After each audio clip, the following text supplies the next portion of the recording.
It felt good. It felt good. Listening to that, I felt, I don't know, that's all I could say. It felt good. Like when you go and you have a bath, you prepare a bath, and it's not too hot, not too warm. It's just like when you go into it, it's like if you don't move, you forgot you're in water, it's just like perfect. You know what I mean? That sensation of just, and with a lot of joy. It's this with joy. Because you could feel good not feeling happy, but that's that with joy. That's how jazz felt to me. So my name is Magali Souriau. I'm from Aix-en-Provence, a little town in France, south of France. When I was a kid, my parents said instead of talking, I was singing. So it was a song for no, a song for yes, or whatever. So they put me to a beautiful teacher called Geneviève Alvax. And I started to study classical piano with her from the age of 3. The thing I remember the most with her was like she used to tell me, "Oh Magali, can you please?" And she was always sitting on the left. I remember the class like that, she was sitting there. She said, "Magali, could you please play that note? And when you play that note, it has to make me cry." So I remember trying with all my love, like touching that it was an A. I remember touching her and looking to see if she was crying.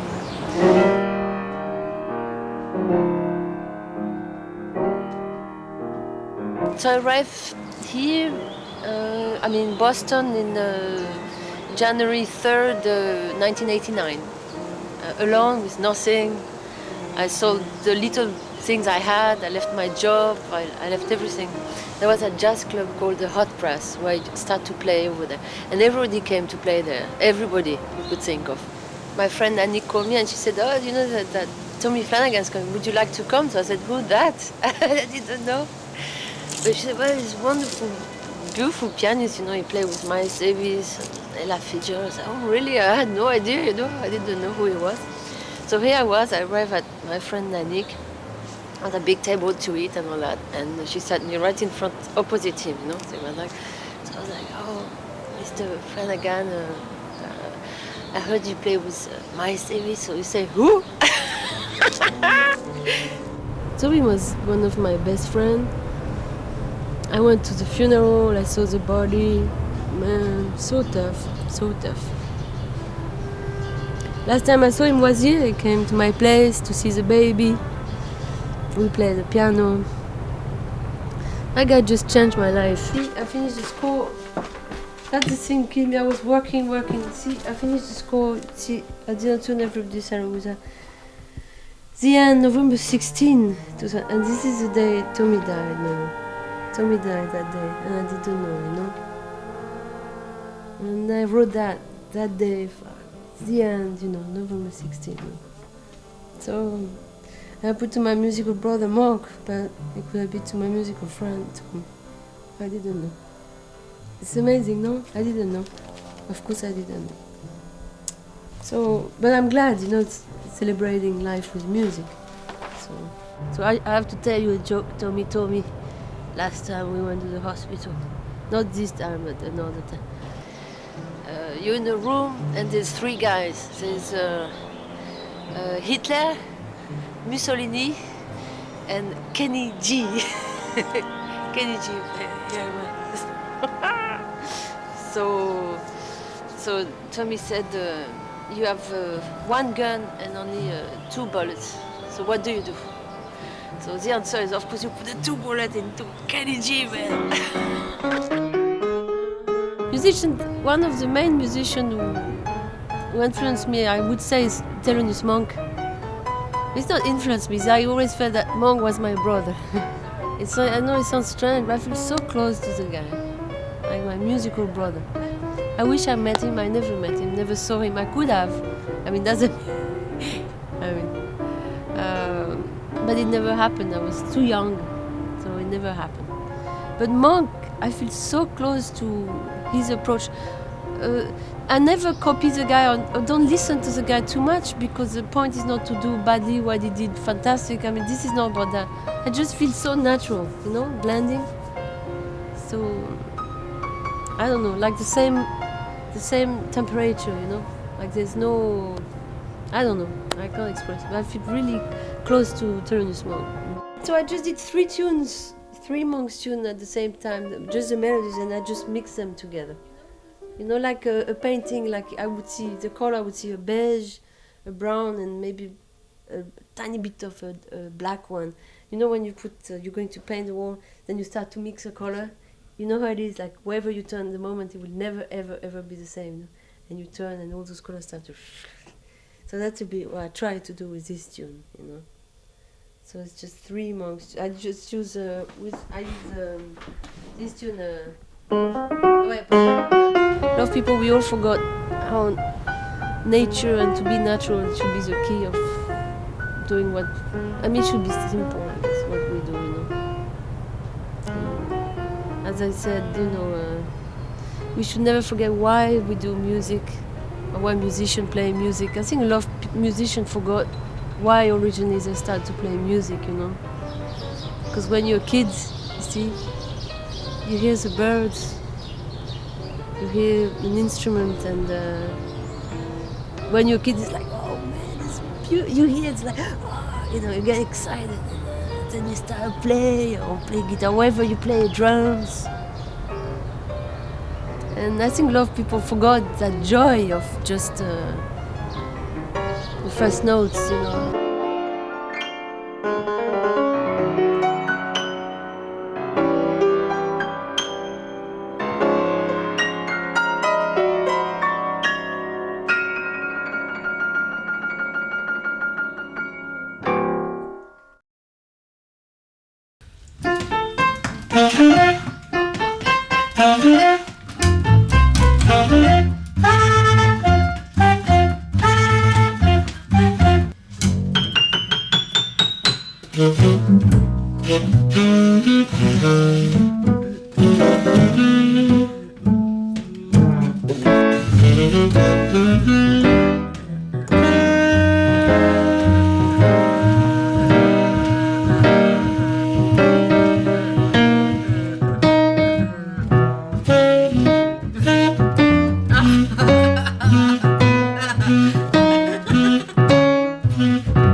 From the moment I had contact with her, there was some kind of connection that has blossomed and grown, much to my great benefit. So when the opportunity came to invite someone for a longer period of time to guest direct the MIT Jazz Ensemble, Magali was the first person I thought of.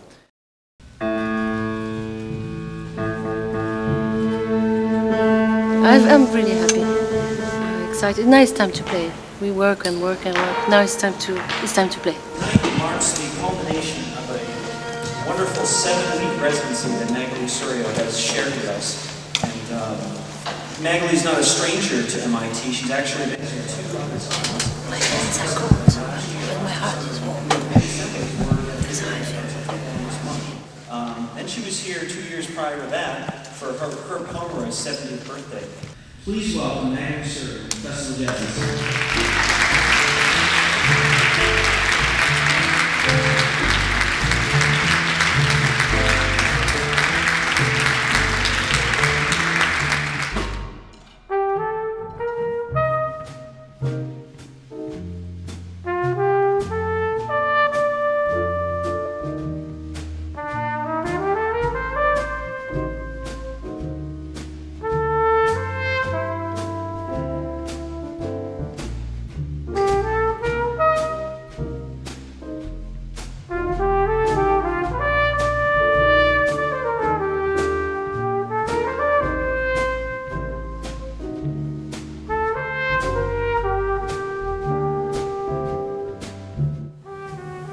I think often groups can be a bit stale if their director's stale. I don't think this is the case here because Magali's good fun and everyone really enjoys hearing what she's got to say and playing the music she's composed. With Magali, I mean, it's all about the details. It's about taking a small sound, whatever that sound is, and making it beautiful. I mean, that's what she does with her music. Her emotions are so honestly felt, and this comes through in her music and how she interacts with the students. It's just extraordinary because she's so open and free with herself, with how she feels, and her music reflects that.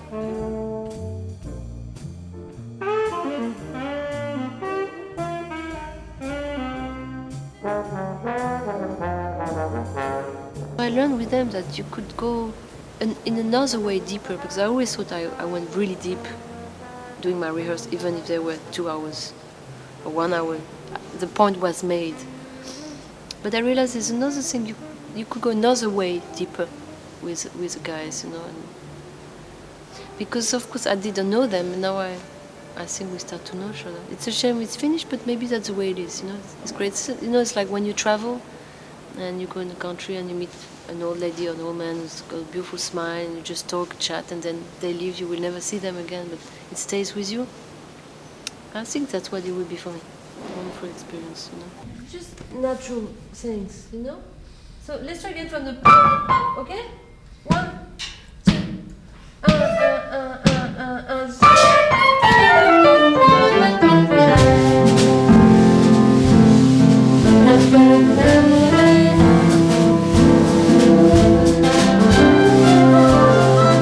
She speaks of when she can't sleep at night because certain bits are going through her head. It's almost as if the music really does come from the heart of her rather than just from her mind. Because I listened to them, then I had that tune coming in my head, that tune called Them, dedicated to the people of the World Trade Center. And that tune came in my mind. It was around the beginning of October. Then after working with them, I said, yeah, man, I think we could do it. So I did really fast, and this tune is really precious to me right now, because it's the first time we're going to play a new tune, and new tune is like a new somebody, and it is about so much pain and reality that why not, All night I heard the trumpets. I couldn't sleep because I heard all night. Shit, Sorry, I'm not. I heard that all night long. I couldn't sleep, and I thought it means something. Maybe it's so precious that we maybe have to sustain. So when we start with the bass, I would like to hear the bass line. Everybody without the trumpets. Can I hear? 1, 2, 3. Then on one of my trip back from Boston, it was amazing. I was, at night, next to the window, of course. And then we flew back, going to La Guardia, but we flew back through Manhattan like this. And then we turned just at the back, and here I was with the window there, the World Trade Center. And you know, since this thing happened, I never went there. I didn't want to go. I thought, I mean, because living in Manhattan, I was there, man. I don't need to see the. You know, it's like people. There's an accident. You look. You know, I didn't feel doing that. I feel my respect with the people. I didn't need to do that. Some people like they want to see all that. But here I was in that plane, like this. I swear we were completely done it. Man, and I thought, shit, that's, you know. I don't know if I believe in message, but I thought, okay, in case I didn't get it, that's maybe what the tune is about.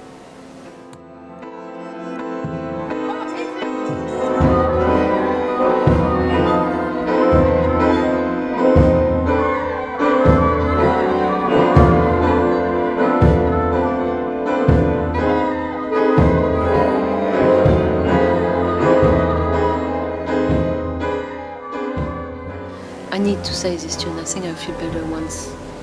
I guess I participate, like we meet. And this is not about misery or stuff like that. It's just, it's a fact. Now it's all with us, you know. Like when a bad thing happened to you, you wake up in the morning, you wish it was not true, but yes, it did. No, sorry. That's it. Sneezing on the truth. Yeah.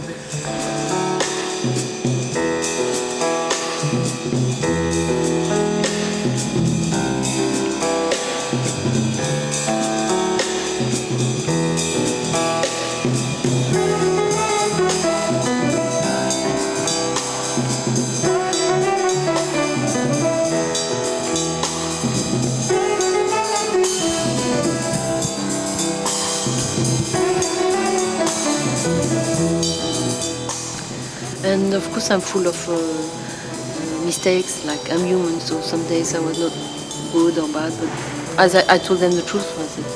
So they know where we were, because I never lied to them. So I think now it's time to play. That's it.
I know we don't speak much to each other. We don't, huh?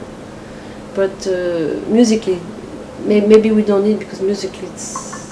I mean, you know me with inside because of music. I know you. I feel I know. We don't speak too much usually. I think it's the first time we ever speak to the three of us like that. Yeah, we the don't first really time. talk about music. So why not? Eh? It's cool. Yeah. Yeah, but it's just life.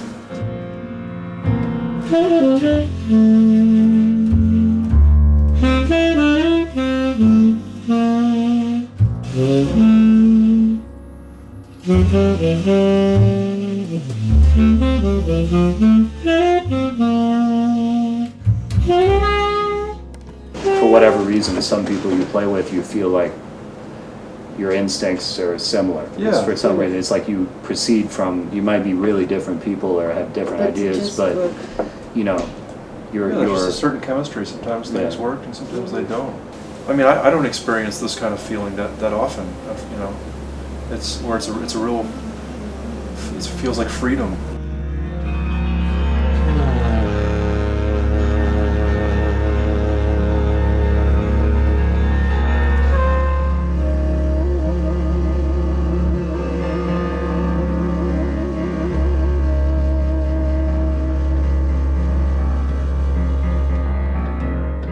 The thing I love also, I want to say, is the groove. Well, I love to enjoy the groove. When we play some bluesy shit, I like to lay back very, very much. And I love to move.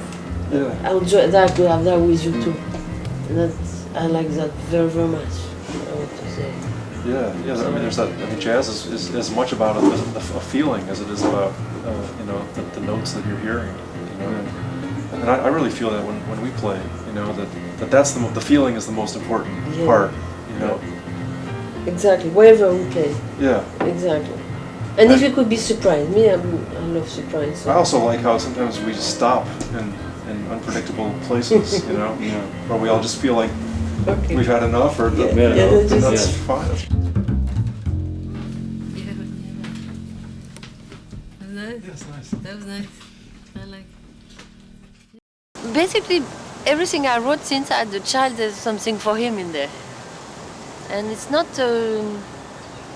it's just because he's there, you know. And I still can't believe that you just share love with your husband. And that kind of thing happen, like you have a child, you know, and it grows, and now it's spring, you know. I mean, it's amazing. I think it's fantastic. I don't know. I wish so much people remember the power of life instead of thinking of the power of death. I think life would be a bit better. And what we could do ourselves as human is at least try to give some good and smile and warmth to other people. So I hope I will do that with my music, and as a person during my life, I hope I will do that, continue to do that, to just as a reminder. It's our goal as human being to remember, to remind other people that it's possible to live without destroying around. It's possible to live and building.